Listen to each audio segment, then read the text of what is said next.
Bonjour, je vais corriger l'exercice 17 du TD10. J'ai déjà proposé une correction, et je refais la vidéo parce que la première n'était pas assez résolue. Euh, il y a deux exercices 17, vous avez remarqué, donc c'est le deuxième, celui avec la masse qu'on tire avec un ressort. C'est un exercice, il est tombé récemment, pas dans la banque PT, mais un autre concours récemment, sous la forme de je tire un morceau de scotch sur une surface et on a le même, et on modélise le, le morceau de scotch qui est déjà détaché comme un ressort et le point de fixation, enfin la ligne de décollement comme la masse. Bon, je vous passe les détails de ce sujet de concours. Alors pour l'exercice 17, vous avez un système donc c'est assez simple, c'est même une manip que, que vous pourriez faire chez vous. Il suffit, en fait, quand vous bougez une chaise et que ça fait du bruit, ça se met à vibrer, bah voilà, vous êtes en train de faire la manip qui correspond à cet exercice. Lorsque vous fermez une porte et que ça grince, c'est aussi, vous êtes en train de, l'exercice qu'on fait modélise cette situation. Alors, donc vous avez, et je tire à vitesse constante, ce point-là. Et ce qu'on va montrer aujourd'hui, c'est que la masse, eh ben, elle fait des à-coups en fait. Ce qui se passe, c'est que vous tirez, la masse bouge pas, tout d'un coup la masse part, puis elle s'arrête, alors que vous tirez à vitesse constante. Vous n'arrivez pas à tirer la masse B à vitesse constante à cause du ressort et des forces de contact un peu spéciales qu'il y a à ce niveau-là. Alors, je fais un petit rappel des forces de contact entre la masse et le support qui est ici. Donc, j'avais parlé de cône de frottement. Donc, vous avez ici, je vais prendre un support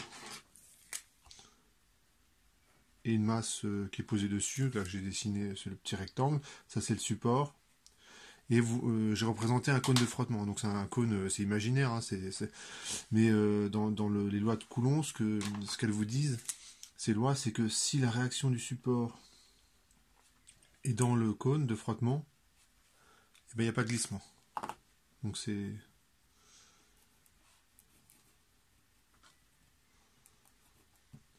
Si, au contraire, ben, vous tirez assez fort pour que la masse se mette en mouvement, donc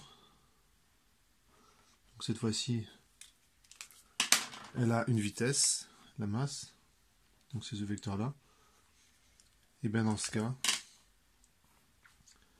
la réaction du support prend appui sur le cône. Alors il y a des petits raffinements, dès que ça se met à glisser, l'angle au sommet du cône il peut changer. Vous pouvez méditer ça, mais par exemple une bouteille de champagne, quand vous l'ouvrez, ça sert à rien de tirer sur le bouchon. Ça sert à rien, vous avez juste à le tourner un petit peu. Alors, en fait, ce qui se passe, c'est que dès que vous provoquez un glissement, le coefficient de frottement entre le verre et le liège, il change, il devient plus faible et le bouchon il sort tout seul. Donc ça à méditer.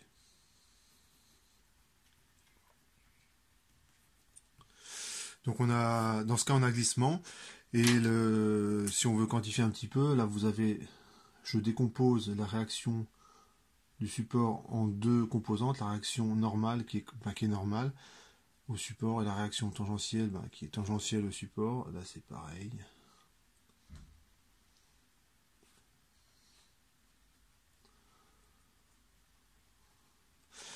Rn, Rt. Et dans ce cas, la réaction tangentielle est strictement plus petite qu'un coefficient de la réaction normale. Et dans ce cas, la réaction tangentielle, c'est égal à FRN. Et ce qu'il faut rajouter, c'est que la réaction tangentielle est toujours opposée à la vitesse de glissement.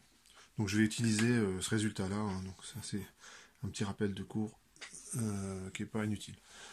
Donc il y a l'énoncé assez court dans cet exercice.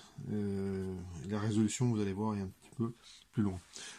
Donc je commence la réponse à la question 1, mais en fait je vais écrire je vais étudier le cas général. Et quand j'ai écrit les équations dans le cas général, je reviendrai, je répondrai à la question. Donc le référentiel terrestre suppose égalité 1. Donc j'applique la méthode. Le système, c'est la masse. Le bilan des forces, vous avez le poids. Donc je vais refaire le schéma parce que j'ai plus de place. Vous avez la masse ici, le ressort. Vous avez le poids qui est comme ceci. La réaction du support, bon a priori, ce sera plutôt comme ça. Donc normalement, il faudrait que j'écrive les équations pour pouvoir dire qu'elle est vraiment comme ça, mais bon, on sait bien que si je tire dans ce sens-là avec le ressort, donc je l'appelais F, cette force-là, et bien la réaction du support, elle va être dans l'autre sens. Donc la réaction du support, qui a une composante normale et tangentielle, la force du ressort, de rappel du ressort. Donc je vais tout de suite écrire son expression. Si vous regardez le schéma, la longueur du ressort, c'est XA moins XB. Moins L0.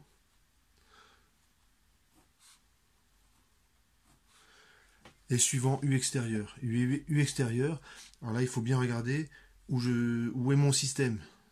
Bon, je pose des questions, mais la réponse elle est évidente, mais il faut vous poser la question. Il est de ce côté-ci. Quand je suis de ce côté-ci du ressort, l'extérieur du ressort, il est vers la gauche. Donc ici U extérieur c'est moins le vecteur unitaire X. D'accord, c'est des petits trucs. Voilà, vous posez des questions simples, mais il faut vous les poser. Et quand vous répondez à ces questions simples, ben, vous ne vous plantez pas dans U extérieur.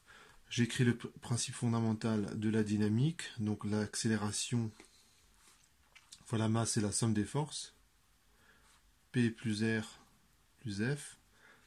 Je projette suivant l'axe des X et suivant l'axe, allez je mets Z comme ça, donc Y il est dans le plan de la feuille, il rentre dans la feuille.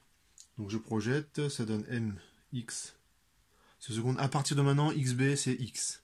D'accord. Alors le poids ça fait 0. La réaction du support, il n'y a que la réaction tangentielle. Donc RT pour moi c'est la coordonnée suivant, je l'écris ici,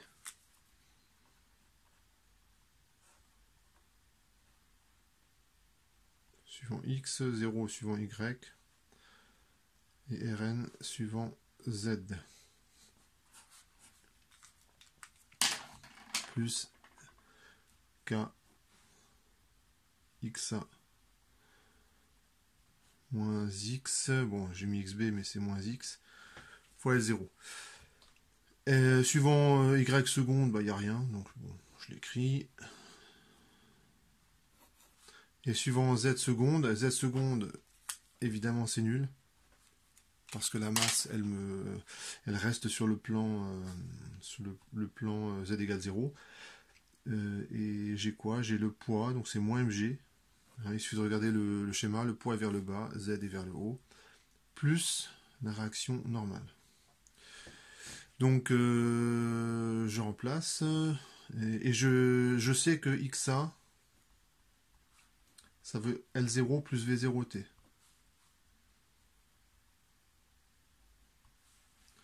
XA c'est L0 plus V0T. Effectivement, le point A se déplace à vitesse constante V0, et à l'instant initial, il est à la position, à l'abscisse L0. Donc ça donne ce truc-là. Je remplace, et ça donne X secondes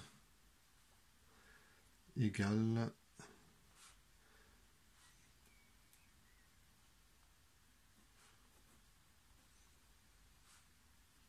alors ce terme il vient d'où? Eh bien il vient de c'est ce terme là, je divisais toute l'équation par m, et le moins kx sur m, je vous rappelle que xb c'est x, quand je le passe de l'autre côté, ça se donne ce terme là. Il me reste RT sur M. Et enfin, xa moins L0, on voit que ça vaut V0t. Donc on a KV0t sur M. Donc cette équation que j'ai écrite, elle est tout le temps valable. Ce qu'on a également, c'est que Rn, ça vaut mg. Ce que dit cette équation-là, c'est simplement que la réaction normale s'oppose au poids, donc votre masse, elle tombe pas. Elle s'envole pas non plus. Donc voilà ce que dit cette équation-là. Donc je vais pouvoir répondre à la question 1. RT, tant que c'est strictement plus petit. Alors dans l'équation, le coefficient de frottement s'appelle bien F. Voilà, ça c'est la condition. Tant que cette condition est vérifiée, la masse, elle bouge pas. Je remplace. RT, c'est ce truc-là. Alors, RT, il faut faire attention. Ce RT-là, il est négatif. Il va être négatif. Alors pourquoi? Parce que lorsque la masse, au début, elle bouge pas, x vaut 0. Lorsqu'elle bouge pas, son accélération est nulle. Donc tout ce truc-là est nul. Donc RT plus un truc positif égale 0, ça veut dire que RT est négatif. Donc en fait, il faudra faire juste attention au signe. Rn, on a son expression. Donc je remplace, ça me donne comme condition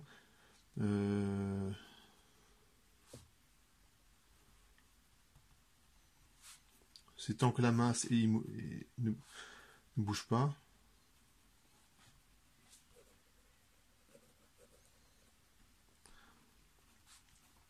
Et dans ce cas RT, ça vaut moins KV0T. Donc la condition qui est là, elle va se réécrire comment? Ça fait que tant que KV0T est strictement plus petit que F, Rn c'est égal à mg. Et bien on a la masse qui est immobile. Je continue. Tant que T est strictement plus petit que Fmg sur KV0, la masse elle est immobile. Et bien ce truc là, c'est rien d'autre que T0. Voilà, tant que T est plus petit que T0, la masse est immobile.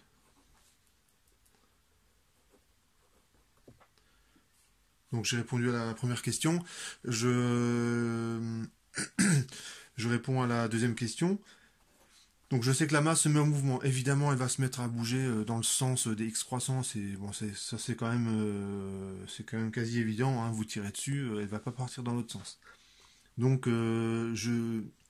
cette fois-ci, donc la masse, elle se déplace comme ceci. Donc le ressort, certainement, il est déjà pas mal étiré.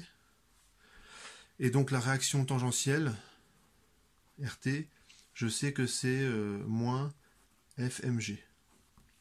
Donc ce que j'ai écrit là, c'est la traduction de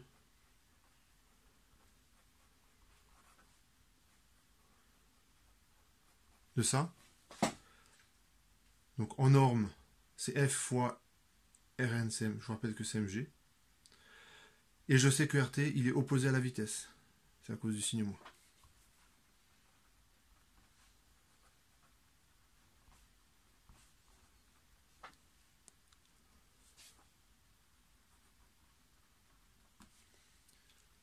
Donc ça se justifie cette égalité. Donc je reprends l'équation différentielle qui est ici. Donc j'ai x seconde plus km x égale RT, donc c'est moins FMG sur M plus KV0 T sur M. Je vous rappelle que le raisonnement là du début, ce truc-là, c'est un raisonnement, ça c'est tout le temps valable. Hein. Cette équation-là, elle est tout le temps valable. À tout instant. Donc en particulier pour t plus grand que t0. C'était plus grand que t0. Et je vais, donc là il y a une petite simplification qui va s'opérer. Je continue ma simplification. Il y a un truc qu'on peut remarquer. Alors si on le remarque pas, c'est pas grave, mais ça, si on le remarque, ça vous fait gagner, ça vous simplifie le calcul. Ce que je fais, c'est que je mets KV0 sur M en facteur. Alors quand j'ai mis ça en facteur, ça fait...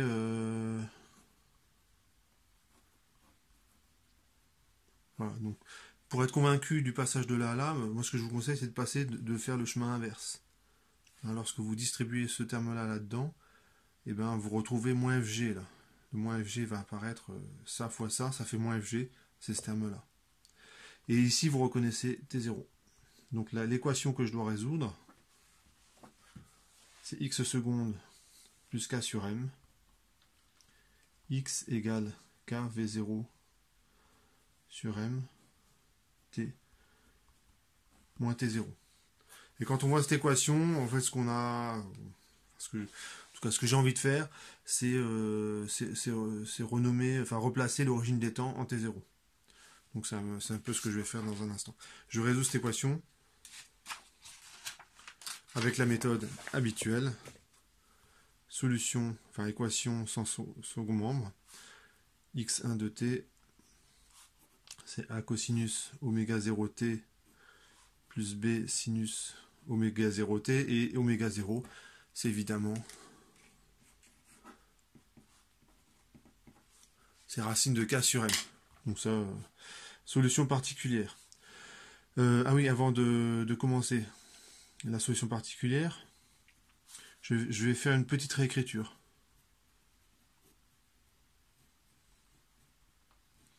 Donc ce que je suis en train de faire, c'est, vous voyez ça comme une astuce. Donc si vous ne la voyez pas, c'est pas grave. J'ai un raccourci. Donc si vous le voyez, tant mieux. Vous allez un peu plus vite. Si vous ne le voyez pas, ben, vous irez un petit peu plus lentement. Mais vous arriverez quand même au résultat. Hein, donc c'est un détail. Ces deux écritures sont rigoureusement équivalentes. Ça, c'est l'ensemble, c'est une fonction sinusoïdale d'une certaine amplitude avec un certain déphasage, parce qu'il y a du cosinus et du sinus, à la pulsation méga 0. Ouais, si je devais faire une phrase de ça, ça donnerait ça. Je peux faire exactement la même phrase avec cette expression-là. Exactement. C'est une fonction sinusoïdale avec un certain déphasage, une certaine amplitude, à la pulsation méga 0. Et donc on pourrait s'amuser à passer de A à A', je ne vais pas le faire, mais il y a une relation en fait qui permet de passer de l'un à l'autre. Et moi, je vais continuer avec ce truc-là. Je prendrai 16 solutions sans second membre. Pourquoi? Parce qu'en faisant ça, c'est comme si je mettais l'origine des temps en T0. La solution particulière, donc je vous en propose une. Je vais vous proposer V0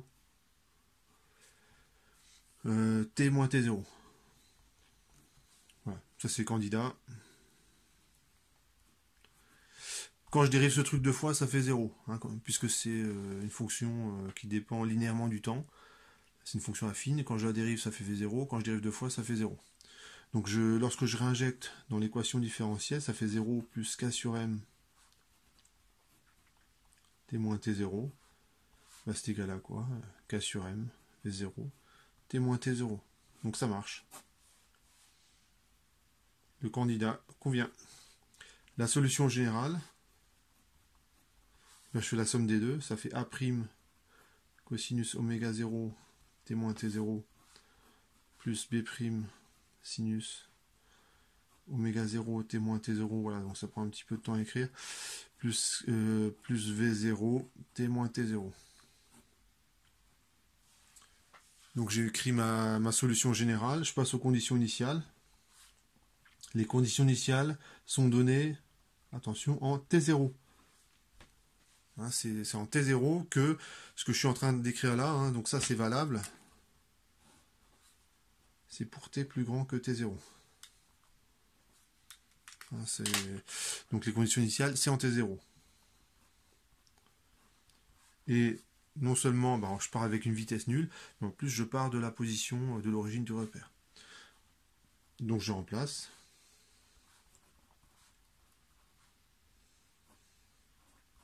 Lorsque t vaut t0, j'ai cosinus de 0, plus b' sinus de 0. Donc c'est là l'intérêt de prendre cette écriture-là. Hein, c'est que ici dans le cosinus et le sinus, j'ai 0, plus v0 fois 0. Et ça vaut 0. Donc ce que je trouve, ça vaut 1, ça vaut 0. Donc je trouve que A', ça vaut 0. je dérive, avant de remplacer t par t0, il faut que je dérive x de t, donc ça donne moins oméga 0 a prime, bon je l'écris quand même, même si a prime il vaut 0.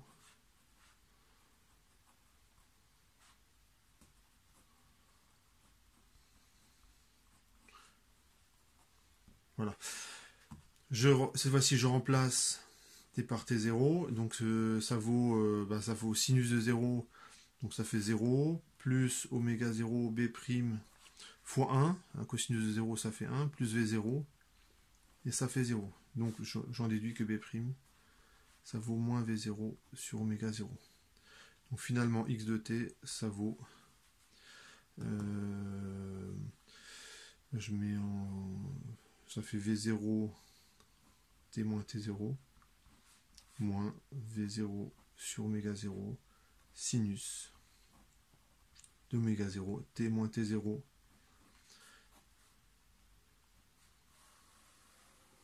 et ça c'est pour t plus grand que t0. Voilà, et ça c'est dans l'hypothèse où, ça c'est bon à rappeler, c'est la masse se déplace vers la droite.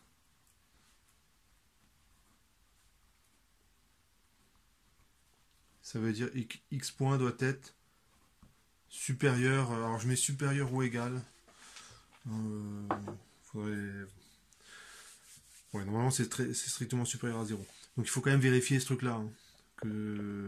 Parce que ce qui risque de se passer, c'est que lorsque vous tirez la masse, avec son élan, elle va aller trop vers la droite, et donc ça va comprimer le ressort, et ce qui est possible, a priori, justement c'est le calcul qui va nous donner la réponse, c'est que la masse elle revienne dans l'autre sens. Et donc il faut vérifier cette condition, et quand je dérive, en fait j'ai déjà l'expression, bon, je le refais rapidement, V0, tout calcul fait, ça fait 1, lorsque je dérive le sinus, ça donne un cosinus, le oméga 0 il va simplifier avec celui qui sort, tout calcul fait, ça fait ça. Et ce truc là, heureusement, il est toujours supérieur ou égal à 0, heureusement, parce que si à un moment donné, il s'était vraiment annulé pour devenir ensuite négatif, en fait, il faut arrêter cette expression-là, son domaine de validité s'arrête lorsque la vitesse s'annule et devient négative, et en fait, il faudrait recommencer la résolution de l'équation différentielle. Donc quand on écrit ce truc-là, on fait ouf, quoi. Ah, c'est ouf. On n'a pas besoin de refaire la résolution de l'équation différentielle. Je trace la courbe. Pour le tracer, ça va donner un truc comme ça. Donc je nomme mes axes T, X. Ici je mets T0. Et je trace la droite.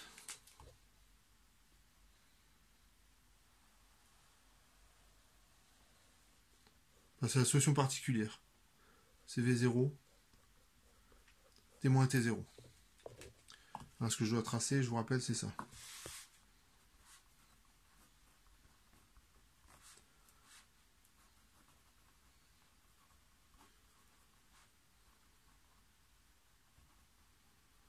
C'est sinus, pardon.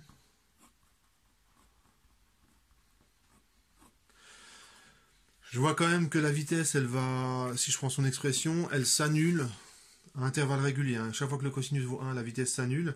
Donc je sais que j'ai des sortes de paliers.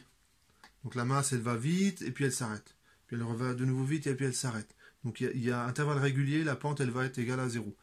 Donc ce que je vais faire, c'est que je vais placer ces sortes de marches, là, ici, là.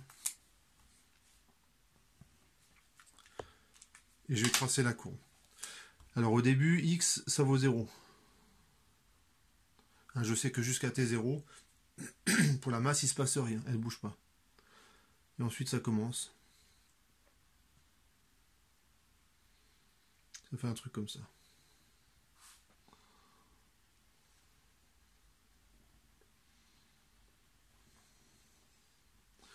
Etc., etc. qu'on peut remarquer, c'est que plus vous tirez rapidement la masse, et plus ça aussi avec une amplitude importante. En particulier, vous pouvez expliquer que lorsque vous jouez du violon, enfin, si l'instrumentiste il veut jouer plus fort, en fait, il doit bouger son archet plus rapidement.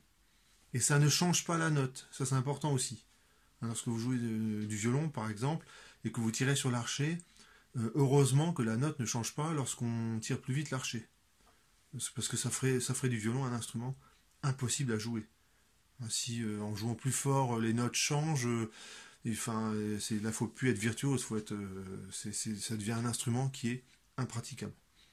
Et ce genre l'exercice qu'on vient de faire, il permet d'expliquer pas mal de phénomènes de la vie courante, comme les portes qui grincent, comme je bouge la chaise et ça fait une sorte de vibration qui peuvent être parfois désagréables. Je vous ai également montré quand vous prenez une craie que je vais faire des pointillés, je ne le fais pas souvent mais des fois je le fais, je mets la craie sous un certain angle et ça fait des sortes de pointillés. En fait ça ressemble un petit peu à ce truc là. Ça ressemble aussi au tremblement de terre. Donc c'est un modèle assez très simpliste qu'on vient de faire, mais ce qui est étudié dans cet exercice, ça s'en approche. Ce qui se passe, c'est que vous avez un système qui accumule de la contrainte et qui la libère à intervalles réguliers. Donc en gros, dans notre modèle, ce qui se passe, c'est que la zone où il n'y a pas de tremblement de terre, c'est lorsque la masse ne bouge pas. Donc bon, pas de chance, ça dure très, très peu longtemps. Et les instants où la contrainte se libère vraiment, c'est plutôt à cet instant-là, lorsque la vitesse est très grande, lorsque la masse elle bouge d'un coup, ce serait des tremblements de terre. Donc si ça se passait vraiment comme ça, ce serait vraiment très embêtant, parce qu'en fait on aurait des périodes de répit de durée nulle, et quasiment tout le temps des tremblements de terre. Bon. Mais le modèle, comme je vous ai dit, le modèle est très simpliste. Voilà pour cet exercice.